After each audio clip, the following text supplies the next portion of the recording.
Makanya ada kombinasi antara apa? Kecerdasan tubuh, yaitu kecerdasan bawah sadar, kecerdasan pikiran, dan kecerdasan sang ruh. Atau kalau kecerdasannya kita ganti dengan kesadaran, ada kesadaran ruh, kesadaran pikiran, dan kesadaran tubuh. Tiga-tiganya harus memiliki kesadaran. Jadi nggak bisa dengan kesadaran itu hanya ada pada sang ruh, tapi kalau pikirannya nggak bisa dipakai juga nggak bisa. Contoh nih, contoh. Ada seseorang, anggaplah seorang suci, itu kesadarannya tingkat tinggi. Kalau berbicara dia bisa mengetahui banyak hal dengan kesadarannya melampaui ruang dan waktu. Ditanya apapun dia bisa, gitu misalnya. Pukul aja dia sampai dia pingsan. Dia nggak bisa ngomong. Nah, sekarang banyak cerita bahwa orang mengalami mati suri. Pada saat mengalami mati suri, mereka menyaksikan berbagai macam tayangan-tayangan dan fenomena yang subjektif gitu. Beda agama, ceritanya beda gitu ya. Sebenarnya apa yang sedang terjadi dengan mereka yang mati suri itu? Kita harus pakai analogi kayak gini, Mas Hendra. Tubuh ini kendaraan, kemudian segala komponen cerdas di dalam kendaraan itu adalah pikiran, lalu si pengguna adalah roh itu. Ada masa di mana kendaraan kita nggak bisa jalan karena bannya kempes. Nah, paling-paling diperlukan apa? Tambah angin, jalan lagi. Ada saat di mana kendaraan kita itu bensinnya habis. Lemes, nggak bisa jalan. Tubuh kita lemes kayak gitu. Dikasih bahan bakar, jalan lagi. Atau ada saat di mana businya mengalami masalah, atau saluran bensinnya mengalami masalah, kan cuma sebentar. Tapi ada saat di mana mungkin karena sebuah kecelakaan yang berat gitu misalnya, kendaraan kita kemudian harus turun mesin, sehingga mesti lama opname di di bengkel. Nah, tentu ketika dia opname di bengkel, nggak mungkin selama sebulan opname di bengkel, selama sebulan si pengendara diam di dalamnya, nggak mungkin. Tapi kalau hanya ban kempes gitu, paling deg nanti cari bengkel, tolong dipompa Pak, dia masih bisa ada di dalamnya. Gitu. Kalau beli bensin habis, tinggal buka dari dalam, isi silahkan jalan lagi. Gitu. Nah, hal yang sama terjadi pada orang mati suri. Ketika tubuhnya harus turun mesin, tanda petik ya. Semua organ tidak berfungsi dengan baik. Ya, jantung atau sehernya mobil nggak berfungsi dengan baik. Paru-paru atau karburatornya sudah nggak bisa ngalirkan udara lagi. Harus dibantu. Jadi benar-benar tubuh ini turun mesin. Dirawat benar-benar di ruang ICU misalnya. Terus sang roh kemana? Ngapain juga dia di dalam? Tidak bisa menggerakkan tubuhnya, tidak bisa menggunakan pikirannya, maka dia akan berada di luar tubuhnya dengan menggunakan bagian dari dirinya yang bisa berpikir, yang disebut sebagai Manomaya Kosa tadi, Mas Hendra. Sehingga dengan itu dia bisa melihat apa yang terjadi pada dirinya. Ini kan pengalaman-pengalaman mereka yang near death experience itu yang sering diceritakan melalui buku-buku penelitiannya orang Barat itu. Apa sih yang kamu alami? Dia kumpulkan studi kasus itu. Kemudian orang-orang menceritakan, ini yang saya lihat. Saya lihat dokter-dokter membantu saya. Ada juga kadang si ruh itu mengatakan pada dirinya, karena dia tidak bisa ngasih tahu orang lain. Dia mencoba ingin mengatakan, nggak usah ditolong, saya nggak ingin hidup lagi. Gitu. Tapi dokter-dokter mencoba untuk melakukannya.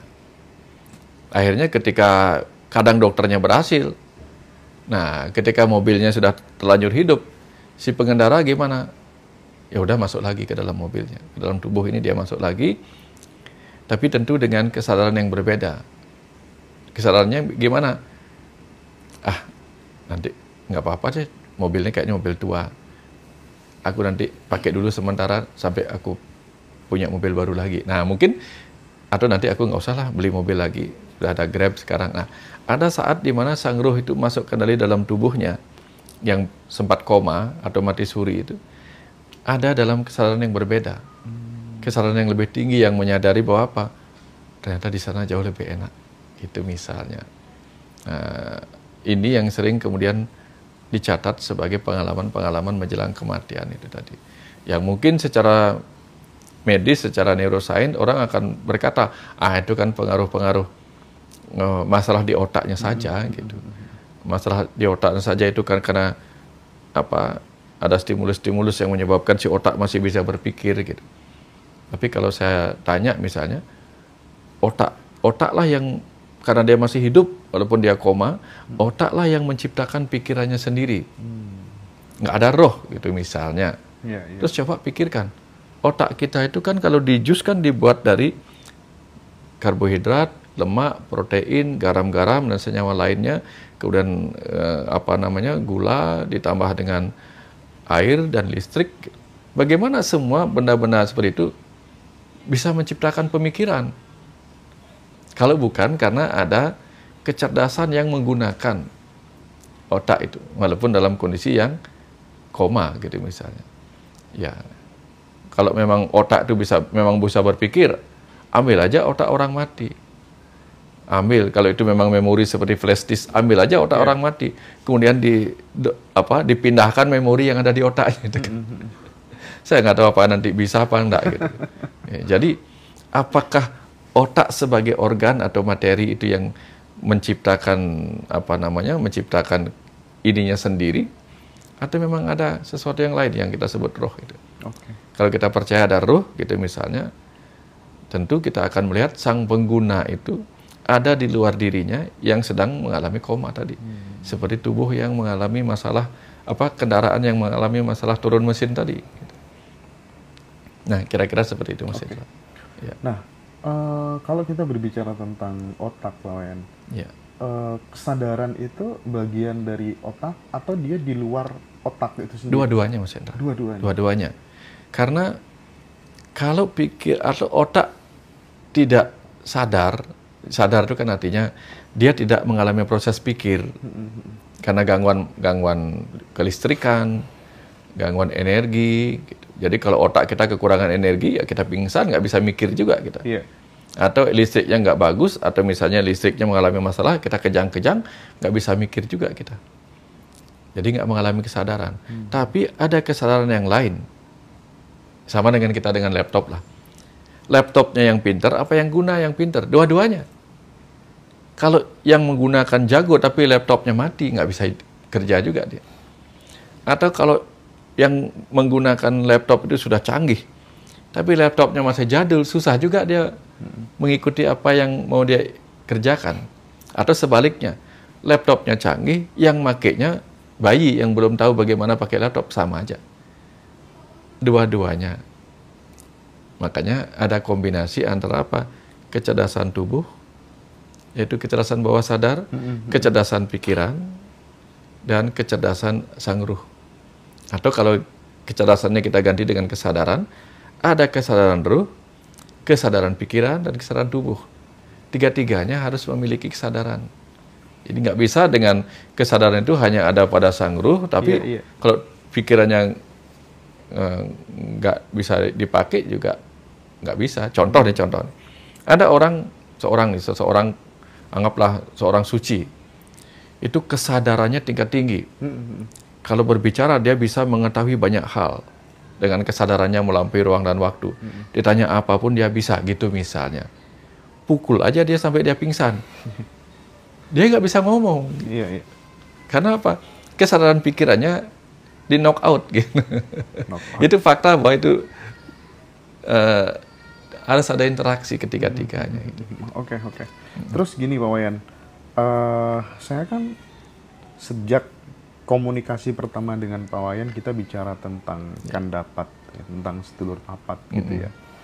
Dan saya juga baca di buku Kandapat itu, teman-teman kalau mau dapetin bukunya silakan. Saya sering praktik begini Pak Wayan, ketika saya kemudian bingung terhadap sesuatu, saya berkomunikasi dengan diri saya gitu, karena saya percaya dengan sedulur papat itu tadi ada energi gitu ya. Ini gimana? Aku mohon petunjuk gitu. Dan selalu dikasih petunjuknya itu tidak tidak letterlock gitu. Jadi kayak disuruh ngerangkai sendiri gitu. Misalnya kucing menulis, ini kan nggak nggak sesuai aturan, nggak benar gitu kan. Oh berarti yang saya lakukan ini kurang tepat gitu. Itu case seperti itu tuh banyak banget, puluhan bahkan mungkin ratusan dari dulu gitu. Kenapa seperti itu? Kok tidak langsung suara yang kita terima tidak tepat gitu? Kenapa Pak Wayan? Tidak langsung detail. Nggak langsung detail gitu ya. Semuanya pakai simbol-simbol. Iya, pakai simbol-simbol gitu. Ya. Contoh nih misalnya, kalau kita mau menghitung di kalkulator 3 kali 3, kan kita pakai simbol. Angka 3, silangnya itu artinya kali, tambah 3, dan dia tekan sama dengan cuma simbol aja. Dia ngeluarin angka 9 gitu misalnya kan. Dan dia yang mikir, oh kalau saya ditekan ini maksudnya begini. Supaya si kecerdasan itu mikir. Nah, pikiran kita kalau dikasih jawaban langsung dia nggak belajar mikir. Jadi memang dibuat kita mikir supaya kecerdasannya berkembang terus-menerus begitu. Ya, makanya dari dalam mimpi pun kita dikasihnya simbol-simbol. Makanya semua hal di dalam kehidupan ini simbol. Mau peristiwa suka duka kehidupan simbol. Itulah pesan-pesannya. Mas Hendra tahu apa artinya huruf P merah? Dilarang ini. Ya, kalau P saja kan boleh parkir di situ. Parkir ya. Kalau P dicoret, oh ya nggak boleh parkir. Kenapa dia nggak tulis saja dilarang parkir? Kan supaya kita mikir, kalau P begini nggak boleh parkir. Misalnya nih, kalau kita pergi ke toilet gitu, toilet itu kan cuma gambar aja, gambar. Oh ini wanita, ini laki-laki, oh ini orang cacat. Kenapa nggak tulis saja ini toilet wanita dan sebagainya? Oke. Nah, berarti kita sebenarnya di-trigger gitu ya Pak Wayan ya, supaya kemudian kita itu ya makin berkembang, makin cerdas gitu ya Pak Wayan ya. Betul. Iya. Kita juga pakai aplikasi TikTok aja dia pakai simbol T apa gitu ya. Supaya kita tahu oh ini gitu. Terus aku masih pengen lebih perdetail lagi soal orang yang sudah mati gitu Pak Wayan. Amalan terbaik apa sih yang bisa dilakukan seorang anak, cucu gitu kepada ayah, kepada bunda, kepada nenek, kakeknya yang sudah tiada gitu. Artinya sebagai wujud syukur kita, terima kasih kepada mereka karena kita udah beda dimensi, itu gimana tetap bisa membuat mereka bahagia gitu? Satu, mereka bekerja keras selama hidup untuk mewariskan sesuatu kepada kita. Iya, betul. Maka tugas kita menjaga warisannya. Warisan yang terdekat yang harus dijaga adalah tubuh kita. Karena tubuh kita adalah warisan genetik dari mereka. Tidak ada orang tua yang mendoakan warisan genetiknya itu mengalami masalah kesehatan atau mati. Karena kan tujuan makhluk-makhluk itu reproduksi kan supaya apa? Ada generasi penerus yang melanjutkan tugas-tugas kehidupan. Maka dia tidak ingin generasi berikutnya itu menjadi lebih sakit, menjadi lebih tidak baik. Pasti dia berharap lebih baik. Ini secara makhluk, secara sel hidup. Sehingga ketika kita diwariskan tubuh manusia, maka kita harus menjaga tubuh ini sebagai warisan orang tua kita. Jangan sembarangan makainya. Kemudian kita dikasih pikiran juga. Dikasih warisan pikiran, ya kita harus perbaiki kualitas pikiran kita. Supaya orang tua kita menjadi bangga. Bangga pernah melahirkan kita, bangga pernah mendidik kita. Karena bagaimanapun juga orang tua adalah guru di rumah. Seorang guru yang baik pasti menginginkan muridnya jauh lebih hebat daripada gurunya. Ini guru yang baik. Tapi kalau guru yang tidak ingin kehilangan pengikut, dia nggak mau muridnya lebih hebat dari dirinya. Ini yang disebut dengan narcissistic leadership syndrome. Guru nggak mau muridnya lebih hebat dari dirinya. Orang tua nggak mau lebih hebat, anaknya lebih hebat dari dirinya. Tapi orang tua yang baik pasti ingin segala warisannya terjaga dengan baik, bahkan lebih bagus lagi.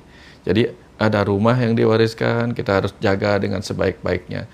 Ada sifat orang tua kita. Nah, seperti contoh misalnya kita keturunan pangeran ini, raja ini, maka kita harus menjadi bangsawan. Bagaimana seorang bangsawan? Kalau kita keturunan Maharsi gitu misalnya di masa lalu, maka sekarang kita harus menjadi kaum Brahmana yang memang memang layaklah disebut ini keturunan Brahmana, ini keturunan pangeran, ini keturunan kesatria gitu.